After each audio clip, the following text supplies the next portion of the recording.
You're welcome back. If you just joined us, this is Business Morning coming to you from Channels Television, broadcasting from Lagos. And we have been talking about development financing by the central bank.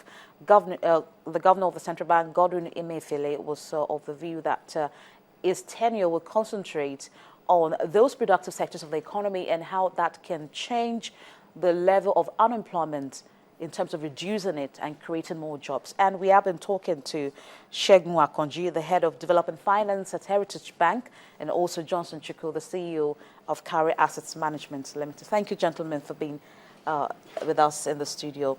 Now, let's move on now to those areas that the CBN governor highlighted. Of course, first is SMEs. Segun, I want to start with you. As a bank worker, a bank top management staff, I want to believe, what areas should the central bank be looking at in terms of funding SMEs? I'm sure, and how has the track record been in terms of what have they achieved in the past? Have they made any result at all? We've seen special vehicles been set up by the Apex Bank in order to give lesser interest rates to small businesses in the country. But what has been the result and how can it be better? Well, first, you won't take it away from the central bank. They've supported the sector quite well. But like I said earlier, we need to gradually shift from the era of subsidy to creating market competitiveness.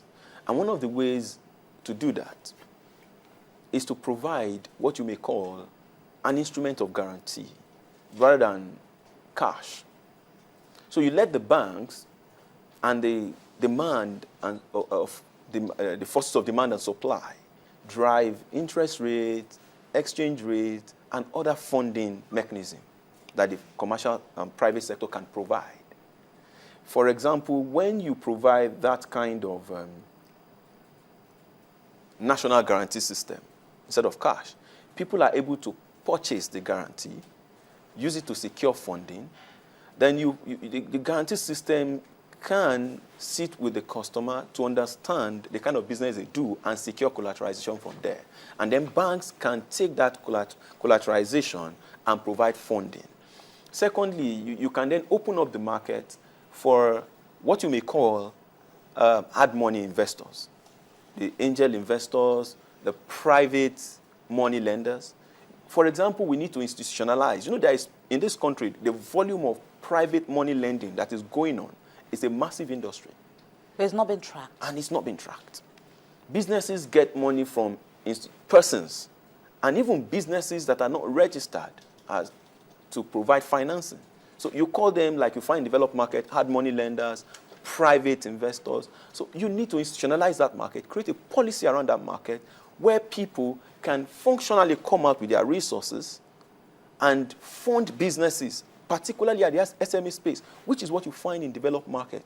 The developed market where you find SMEs growing as major employers of labor and they take their businesses to the market eventually, they are largely funded by these private money lenders who provide that. And because in that market, even though they do not rely on guarantees, you find because of the environment, you are able to secure back your money. Because if I lend you money and we have an agreement, in an environment like that, I know where you live, I know what you do, and all that. But in Nigeria, I can lend people money. I can lend someone money here today. The guy moves from Victoria Island to Eleko, and then you can't find him again. But in those markets, this is what you need to provide. Once people start to have that kind of guarantee opportunity that once I invest in a business, an SME, for example, I'll get my money back. So once you open up that market, banks are able to also support, and funding can flow to that sector where you have the SMEs, and they can grow massively. Families can lend with comfort, friends can lend with comfort, and businesses can grow, and employment can be created. And then banks can rely on that kind of instrument rather than even cash. Okay, Johnson, I'll get back to Segun in a minute. Now, this speech by the governor of the central bank, it was saying that the CBN funds will focus on resolving challenges such as access to collateral, enterprise development support, development of a nationwide credit scoring system, which I think it tried to also mention. How do you think the central bank can focus on resolving issues of access to collateral and also, giving some kind of credit-backed guarantee, so to speak, in ensuring that SMEs are funded and we get results, which is the most important part of it? Okay, basically when you talk of access to collateral, resolving the issues of collateral, but you have to look at what's the process of registering assets, what's the process of registering mortgages, what's the nature of the land titles that we have. For instance, if you look at a lot of Nigerians, you have what you call dead assets, assets that could have been used to assess funding, but they cannot be used because the title to those assets are not perfected. What's the cost of perfecting titles? How long does it take to perfect titles? Who signs the consent? For instance, you talk of governance consent that takes donkey days, number of days, or sometimes more than a year to get. In a lot of states, only the governor grants the governor's consent to title. Then you have to talk of how do you structure land ownership. Currently, under the Land Use Act, every land resides with the governor. Okay. How do you make sure that people have title to their assets so they can use those assets to secure credit? And basically what he wants to do is work with the relevant government agencies to simplify the process of ownership of title or process of registration of titles. And that way, people who have titles can, I think in Abuja, the ages has actually gotten to a point, and Lagos State was working on that, where titles to documents are paperless. We have electronic titles to documents. If you go to what the Nigerian Stock Exchange has done, for instance, where the ownership of shares does not necessarily need to be evidenced by physical certificates. We have the structure in place now. You have once you have your CSES statement, it's evidence that you own title to those shares. We should move towards that in terms of land ownership. Once your title is registered, you don't need to have a deed of assignment to evidence that you own title. In other words, we should formalize it. Yeah, we should have electronic title ownership registration of real estate titles so that the process of transferring those titles, pledging those titles is simplified. If you do that, you are going to improve the volume of assets that can be used to back up credits. And I think that's what he's referring to there. Then the other aspect you mentioned of how do you ensure that cost of access to SMEs. I think there are two things they could do. One is that you can have a specific fund set aside, like what the immediate past CBN governor did, for SMEs to access. The other thing you need to do, which I do not think in the liberalized banking system you want to do, is to have sectorial allocation of credits. Okay. We've had in the past where you have sectorial allocation of credits, where you are saying that a certain percentage of each bank's total credit must go to certain specific sectors of the economy, and that before you exceed that threshold, you must get approval from the central bank. It has its own benefit. One, it leads to broad diversification of assets so that when there's a failure in a particular sector of the economy, it doesn't lead to a failure of the entire system, banking system, or the entire bank. So you could actually look at sectorial allocation of credit or minimum limit that each bank should maintain its credit in the particular sectors, particular sector that the government considers as critical to the economic development of the country.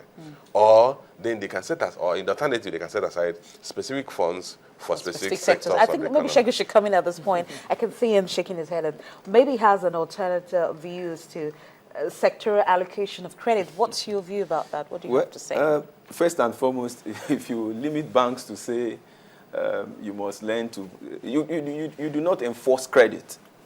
You can't limit a bank because you regulate the bank. So when bad loans come, you are going to the central bank, same central bank will say, won't say I forced you to lend. So you can't enforce that. You can encourage, you can persuade, and provide some leverages on that side. But for my point of view is, whatever sector the government is interested that should form part of development, they need to introduce what we can call a program of market formation, market development, and then financing. That way, if you provide a program of market formation, you're bringing, for example, let me take a sector like